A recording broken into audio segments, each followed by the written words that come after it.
मी सविस्तर आपल्याला रवी भवनला झालेल्या प्रेस कॉन्फरन्समध्ये डिटेल्स सर्व विषयांवर बोललेलो आणि त्यानंतर आम्ही हे सांगितलं होतं की आम्ही कमिशनरला भेटायला जाणार आहोत आणि त्यांनी जे कारवाई केलेली आहे ती कोणालाही त्या ठिकाणी ज्यांनी गुन्हेगार असेल त्यांच्यावर कारवाई केली पाहिजे, पण जे बेगुन्हेगार असेल त्यांच्या संदर्भामध्ये आपण त्यांच्यावर कारवाई किंवा त्यांचा अन्याय होऊ नये ही काळजी आपण घेतली पाहिजे। आणि त्याचबरोबर हेही सांगितलं की आपण ज्या लोकांनी मोर्चा काढलात आणि मोर्चामध्ये कुराणावरचे आयते त्या ठिकाणी लिहिलेला त्या ठिकाणी जो एक चादर जी होती त्याला जाळलीत, एक धार्मिक भावना भडकवण्याचाही प्रयत्न त्या संदर्भामध्ये झाला, त्यांच्यावर उलटी कर्म लावता त्यांच्यावर सुद्धा कठोरपणे कर्मे लावली पाहिजेत, त्यांच्यावर सुद्धा कारवाई झाली पाहिजे। काही लोक अशाच प्रवृत्तीचे त्या याच्यामध्ये होते, मोर्चामध्ये नेहमीच अशा प्रकारचा गुन्हा करणारे होते, त्यांच्यावर सुद्धा गांभीर्यानं आपण पाहिलं पाहिजे, त्यांच्यावर सुद्धा कारवाई झाली पाहिजे, त्यांच्यावर सुद्धा कलम लावल्या गेली पाहिजेत। हे मूळ मुद्दा आम्ही त्या ठिकाणी सांगितलेला आहे। बाकी बऱ्याच याच्यावर चर्चा झाली, परंतु आम्ही त्यांना सांगितलं की आम्ही सुद्धा भेटायला जायचं त्या ठिकाणी आम्हाला आहे, शिष्टमंडळाला भेटायला जायचं आहे, लोकांशी चर्चा करायची आहेत, ऐकून घ्यायचं आहे। त्यांनी सांगितलं की तुम्हाला त्या ठिकाणी जाता येणार नाहीत, कर्फ्यू आहेत, त्या ठिकाणी केसेस लावावं लागेल। आम्ही हा रिपोर्ट संपूर्ण तयार करू आणि तो आमचे प्रांताध्यक्ष जे आहेत सपकाळजी त्यांना आम्ही तो रिपोर्ट देऊन त्यानंतर मग त्यावर काय ॲक्शन करायची त्या संदर्भामध्ये राजकीय त्या ठिकाणी आमची एक चर्चा होऊन मग प्रांताध्यक्ष त्या संदर्भामध्ये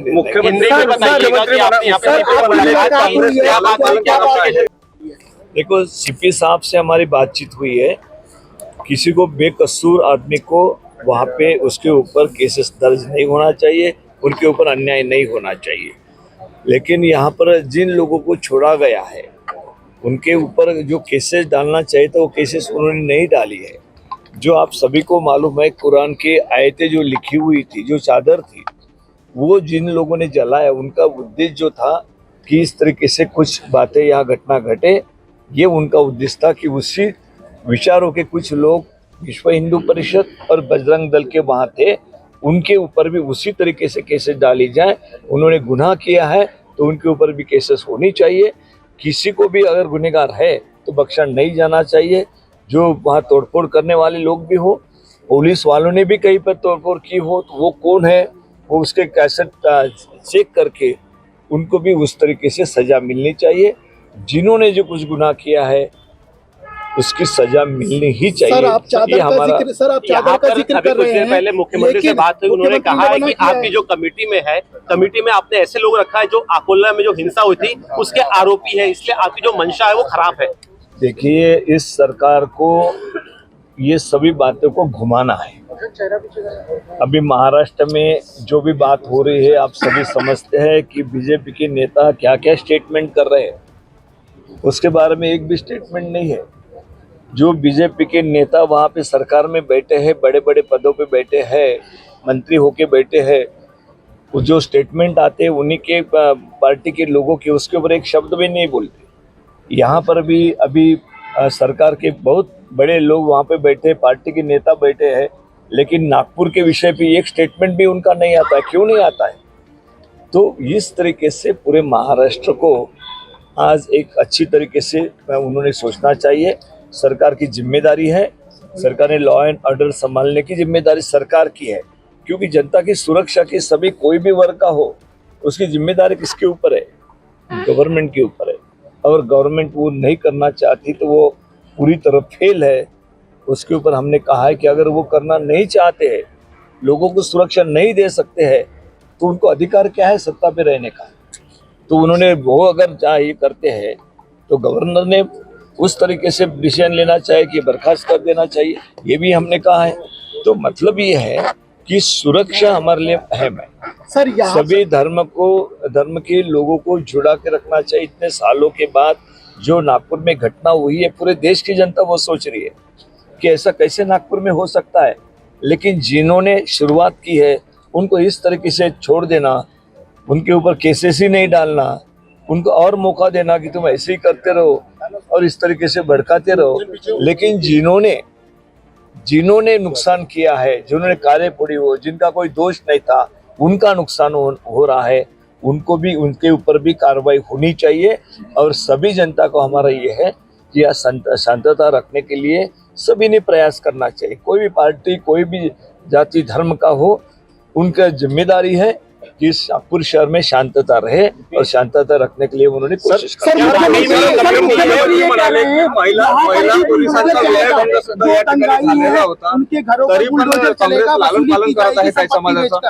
देखिए, पहले जिम्मेदारी है, जब पार्टी का कोई नेतृत्व करता है तो पार्टी की लेवल की बात करेंगे, मैं समझ सकता हूँ।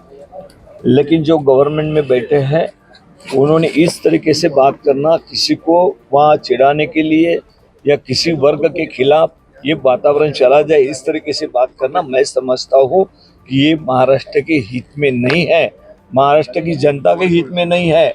ऐसी बात किसी ने भी नहीं करना चाहिए कि इन्होंने ये किया तो हम ऐसा कर देंगे, क्योंकि आगे की बात तो आप कर रहे हो, आगे क्या करना है उसकी मनीषा आप बता रहे जनता को, लोगों को। तो ये ठीक नहीं है, पॉलिटिक्स इसमें नहीं होना चाहिए। लॉ एंड ऑर्डर की बात है, वो लॉ एंड ऑर्डर संभालने की जिम्मेदारी उनकी है, उन्होंने वो सब। आपके जो कमेटी में सदस्य है, क्या वाकई में साजिद खान का नाम है जो इसको आरोपी बताया जा रहा है कि वाकई में ऐसा कुछ है क्या? देखिए, साजिद खान के बारे में आप जानते हो कि पिछले साल भी उन्होंने 70,000 जिन्होंने वोट मिलाए थे अकोला जैसे शहर में, एक नेतृत्व नेता है, आज एमएलए बने हैं वो। इस तरीके से बात करना और अपने लोगों को छुपा के रखना, जो जलाने की इसमें कौन था यहाँ पे, अनित जी बताएंगे आप, उनके ऊपर क्या केसेस थी, उन्होंने पहले क्या क्या किया था, ये सभी को मालूम है। उन्होंने उनका जिक्र क्यों नहीं किया? एक ही तरफ, एक ही टाइप के जो जिक्र क्यों कर रहे हैं? वो क्या करना है, वो क्या करना चाहते हैं महाराष्ट्र में? तो उन्होंने समझना चाहिए कि महाराष्ट्र में ये लॉ एंड ऑर्डर मजबूत करने की जिम्मेदारी पूरी तरह इस गवर्नमेंट की है। उन्होंने लॉ एंड ऑर्डर ठीक से रखना चाहिए, इससे ज्यादा क्या करेंगे। बुलडोजर पद्धति का जो जिक्र कर रहे हैं, बुलडोजर पद्धति का जो जिक्र कर रहे हैं कि रौंद देंगे और उनकी संपत्ति पे इसकी कार्रवाई होगी, बुलडोजर चला जाएगा, आप इसका समर्थन? देखिए, जो कानून में नहीं बैठता है वो कोई भी कार्रवाई वो करेगा, लेकिन इस तरीके से बातें फैलाना, तो मैं समझता हूँ कि ये इसमें से पॉलिटिक्स देखना कि हमारा कुछ भला होगा, आने वाले चुनाव में हमको जनता चुन के देंगी। जनता बड़ी शहानी है कि किस उद्देश्य से कौन सा कदम आप डाल रहे हो, ये जनता भली भांति जानती है। और उस तरीके से अगर कुछ बात है तो जनता कभी भी ऐसे माफ नहीं करेंगी की जो गलत तरीके से काम कर रहे हैं। मुख्यमंत्री म्हणाले की महिला पोलिसांचा त्या ठिकाणी विनयभंग झाला, अशाच घटना घडून पोलिसांवर अत्याचार होऊन सुद्धा काँग्रेस जी आहे ते कुठेतरी लालन पालन करते आहे काही विशिष्ट। उनको एक ही बात है कि कांग्रेस को कहीं और चिपका देना और हम पूरे जनता के साथ हमें ये बताने की काम करना, एक ही काम वो पॉलिटिकल करेंगे। तो इससे हमको कोई ये ना, हमारा एक ही कहना है, न्याय मिलना चाहिए इस राज्य में। हम शाहू फूले अम्बेडकर का नाम लेते हैं, इस राज्य को सबको लेके चलना चाहिए। अगर वो चल नहीं सकते तो देवेंद्र फडणवीस ने बोला कि ऐसा ही अफवाह थी और आप सीधा सीधा आरोप करते कितना सच है, आपके दम में उनके दम में? सबके पास ये है, वीडियो है ना, नहीं अफवाह थी ऐसा उनका कहना है। देखो वो क्या कहेंगे वो बात अलग है, आपको भी पूरे मालूम, मुझे नहीं, लेकिन लोगों के पास पूरी तरह सब दिखा रही है, वो चेक करे ना। अरे भाई, इन्वेस्टिगेशन कौन कर रहा है? आपने खुला लोगों के सामने बताना चाहिए कि ये बात है। उनके बारे में ये क्यों कर रहे हैं? नहीं, हमको कुछ और पता चला है, कुछ और बड़ी बात हो सकती है, और कुछ है, और कुछ है, ये क्यों बातें कर रहे हैं आप? आपकी जिम्मेदारी है, आपके पास सभी पुलिस डिपार्टमेंट है, अपने को सामने रखना चाहिए नागपुर की जनता के, पूरे महाराष्ट्र की जनता के, कि ऐसा ऐसा है, ये देखो ऐसा है। सर तुम्ही घटनास्थळाला भेट देणार आहे की नाही देणार आहे? मग काय ठरलं? कमिशनरने सांगितलं की तुम्हाला जाता येणार नाही, कर्फ्यू त्या ठिकाणी आहे, तुम्ही 2-3 दिवस जाऊ शकत नाहीत। आणि आमचे सुद्धा कळतात ते कुठे वातावरण जाऊन आमच्यामुळे बिघडावं किंवा आमच्यावर मग त्यांनी ब्लेम ठेवावा असे आमची मनुष्य नाही आहे. आम्ही सर्व जनतेला हेच म्हणतो आहे की आपण शांतता ठेवा. दोन्ही धर्मामधले समाजामधले लोकांनी नागपूरमध्ये शांतता ठेवण्याचं सर्वांनी काम करावं. याच्यासाठी शांतता ठेवा हेच आम्ही सांगणार.